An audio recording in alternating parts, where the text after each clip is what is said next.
so we have a little question from Courtney's Aunt Sarah.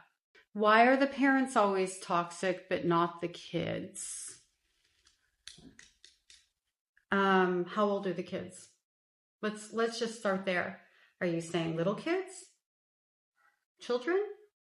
Innocent little children who figure out who to be in the world based upon the lessons that their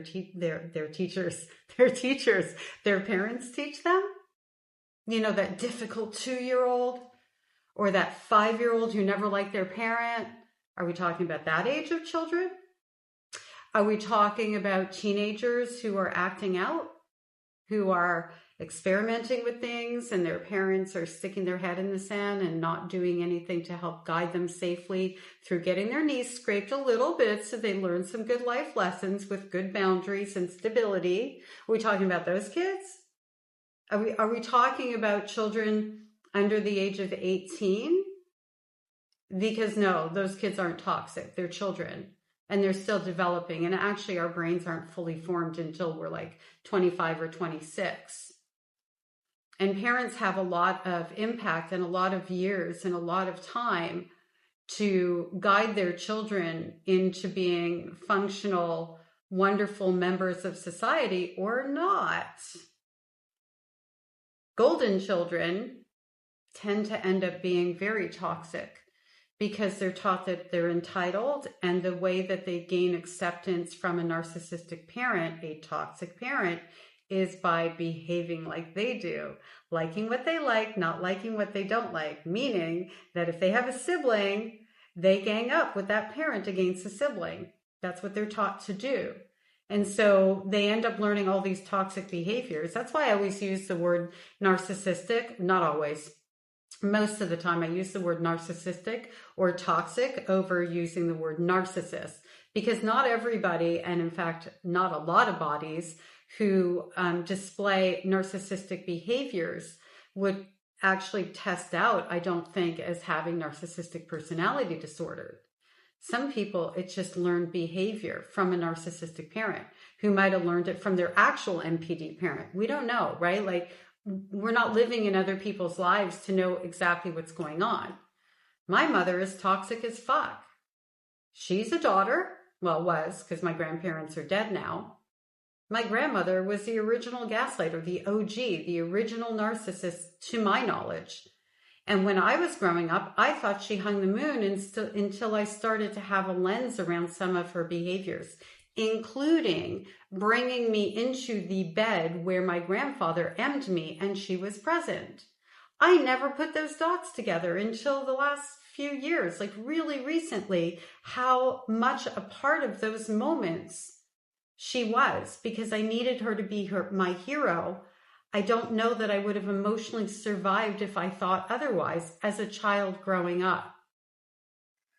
My mother grew up with an alcoholic of a mother and a child emmer of a father. I'm saying it that way because videos get suppressed.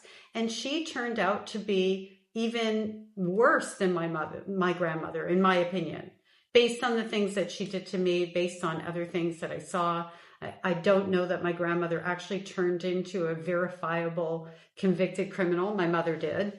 So, there's that. I don't know. My mother's toxic as fuck. So yeah, she's somebody's kid. Does that answer your question? There are plenty of toxic adults under all different sorts of circumstances. Some of us have toxic traits. I certainly did. I was very emotionally immature. And we choose to go to therapy and we choose to do better. Some of us pass down trauma and recognize, oh, this isn't going well. Let me do something.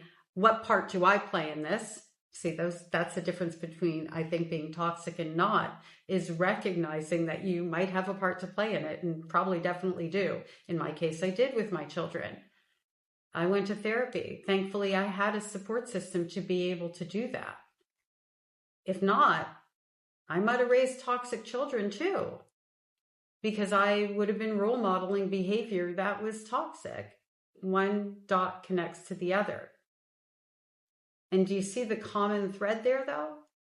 The children don't grow themselves into toxic people into adulthood. It's the parents. The buck stops at us and the behavior that we model or the relationships that we end up in. And a lot of us, myself included, not my ex-husband, like the good one, there's a bad one in there, doing the love that we know. And when we make babies with the love that we know, if the love that we know is toxic, one of those babies is probably going to turn out to be like the other parent and very attached to the other parent. And sometimes the estranged parent is the one who ended up going no contact because they just couldn't handle the relationship anymore.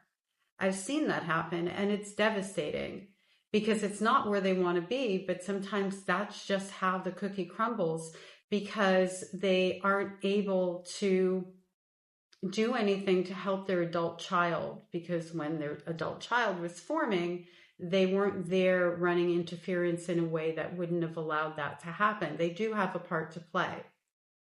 It's not just the toxic parent that has the part to play in that.